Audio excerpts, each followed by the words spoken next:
सपना के पिता एक गरीब किसान थे। माँ पिता खेत में काम करते तो पीछे से सपना गांव के बच्चों के साथ हॉकी खेलती। एक दिन शाम को, सारा दिन खेलती रहती है, ये नहीं कि छोटे भाई को संभाले। माँ पता है, मैंने आज हॉकी में पास के गांव के लड़कों की टीम को हरा दिया। अरे वाह वाह मेरी बेटी, शाबाश। ये लेकर रुपया, जा जाकर टॉफी खा ले। सपना खुशी से पिता के गले लग जाती है और बाहर चली जाती है। अरे तुम इसको बिगाड़ रहे हो, मैं ना इसकी शादी ही करा दूंगी। ऐसा कैसे शादी करा देगी? हाँ, अभी तो उम्र खेलने की है। माँ बड़बड़ करती वहां से निकल जाती है। लेकिन शाम को उन लोगों के घर कुछ लोग आते हैं। अरे राम सुखिया, जरा ये तो बतलाओ, सपना के बारे में क्या सोचा है? अरे क्या सोचना है मास्टर जी, पढ़ रही है, जितना पढ़ सकती है पढ़े, फिर शादी करवा देंगे, कोई अच्छा सा गांव का ही लड़का देख लेंगे। अरे तुम तो उसके पिता हो, तुमको कुछ नहीं पता? माँ घबरा जाती है। अरे का मास्टर जी, का पता नहीं, का हो गया? हम तो इनसे पहले ही बोल रहे थे कि लड़की की जात है, संभाल लो। अरे भाभी जी, आप भी ना कभी अच्छा भी सोच लिया करो। अरे सपना क्या खेलती है हॉकी, बड़े से बड़े आदमी भी नहीं जीत पाते हैं उससे। कल गांव में एक टीम आ रही है, लड़कियों की हॉकी खेलने उसे भेज देना, वहाँ शायद कुछ बात बन जाए। अरे ना मास्टर जी, कोई खेल वेल नहीं करवाना हम लोगों को, वो भी शहर के लोगों के साथ तो बिल्कुल भी ना। शहर के लोगों को ना कोई भरोसा नहीं होता मास्टर जी।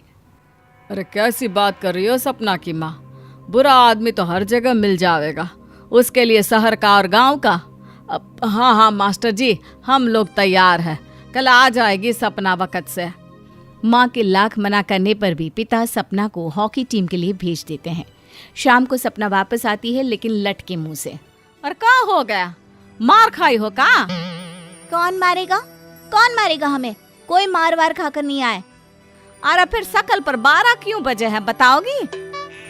देखो माँ, आप समझोगी नहीं, बताकर फायदा क्या है?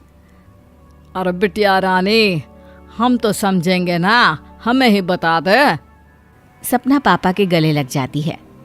पापा, मैं ना सिलेक्ट हो गई हूँ भारत की हॉकी टीम में खेलने के लिए। अरे वाह, ये तो बहुत ही खुशी की बात है मेरे बच्चे। फिर मेरी गुड़िया काहे परेशान है? पापा, मुझे दिल्ली जाना पड़ेगा आगे की प्रैक्टिस के लिए। माँ जो सारी बात सुन रही होती है, जोर से चिल्लाती है। एक पैसा नहीं है मेरे पास, समझी? कुछ नहीं दूंगी। शादी के लिए लड़का फाइनल भी कर दिया है, कल्ले का बेटा, वो शादी कर लेगा तुमसे। सपना पिता की ओर देखती है। अरे देख सपना, खेलने दिल्ली जाना है तो सिर्फ इसी शर्त पे कि आकर कल्ले से बेटे से चुपचाप शादी कर लेगी, बोल। अरे ठीक है ना, कल्ले का बेटा तो बहुत ही समझदार है, सरकारी नौकरी है उसकी, मान गया वो तो सपना शादी कर लेगी।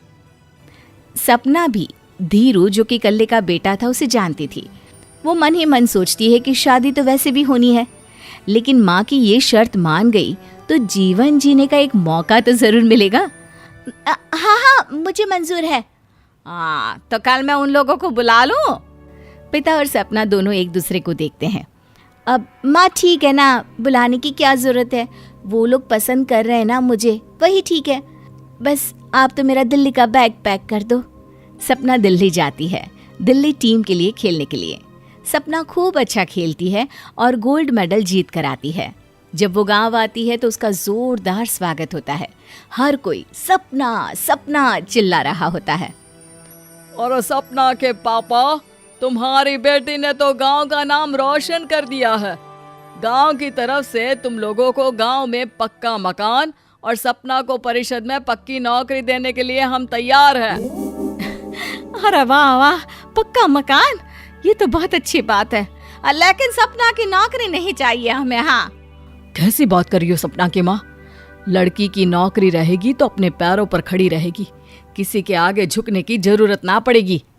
अरे चुप रहो, हम तो नौकरी ना करते हैं, पर मजाल है कि किसी के आगे झुके हो। ना, हमारी बेटी नौकरी नहीं करेगी।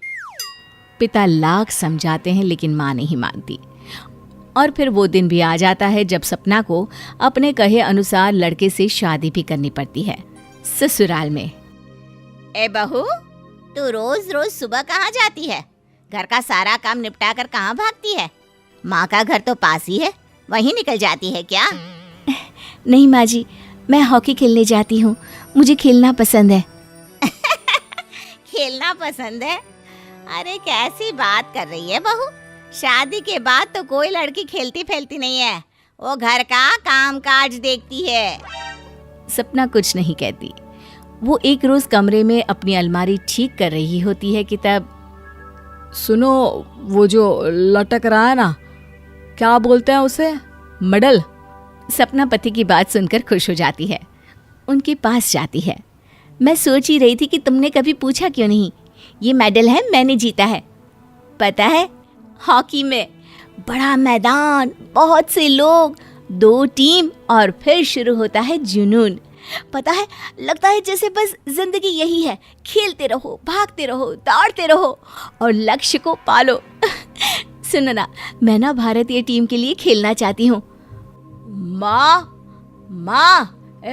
यहाँ तो आ जरा। सपना हैरान हो जाती है कि ये क्या हो गया, पति अचानक से माँ को क्यों बुला रहा है। हाँ बेटा, क्या हो गया? काहे गला फाड़ रहे हो? माँ, ये सपना क्या कह रही है? अरे बीवी तो बोलती ही रहती है बेटा, लेकिन क्या हो गया, चिल्ला क्यों रहे हो? ऐसा क्या बोल दिया इसने? माँ ये बोल रही है कि इसको खेलना है भारतीय टीम के लिए। सपना डर जाती है। नहीं माँ जी, मैंने कहा कि मैं चाहती हूँ कि वो मैं बोला था ना, शादी के बाद कोई खेलता नहीं, घर का काम काज देखता है, लेकिन फिर भी। नहीं माँ जी, ठीक है, मैं घर का काम देखूंगी, कल से मैं खेलने भी नहीं जाऊंगी, माफ कर दीजिए। सपना पति की तरफ देखती है जो माँ की तरफ देख रहा होता है। उसे गुस्सा तो आता है, लेकिन करती भी तो क्या, सास के सामने कैसे पति की क्लास लगाती। अरे बेटा, अब क्यों घूरे जा रहे हो बहू को? माँ, अभी इस बात का फैसला करके जाना, वरना ये तो तेरे कमरे से जाने के बाद मुझे। अब चुप हो जाइए आप, छोटी सी बात का बतंगड़ मत बनाइए। छोटी सी बात? बहू, ये कोई छोटी बात नहीं है। जो लड़की दिल्ली के लिए गोल्ड मेडल ला सकती है, वो देश के लिए भी तो गोल्ड ला सकती है ना। हम लोगों को किसी चीज की कमी नहीं है बहू, घर का काम तो कोई भी कर लेगा, लेकिन देश का नाम रोशन करने के लिए सपना चाहिए। जा बहू, तेरी ट्रेनिंग का सारा इंतजाम तेरे पति ने कर दिया है, जा खेल और देश का नाम रोशन कर। सपना की आंख में आंसू आ जाते हैं। वो सोचती है कि बेटियों को मायके के साथ अगर ससुराल में भी सहयोग मिले तो ऐसा कोई काम नहीं जो वो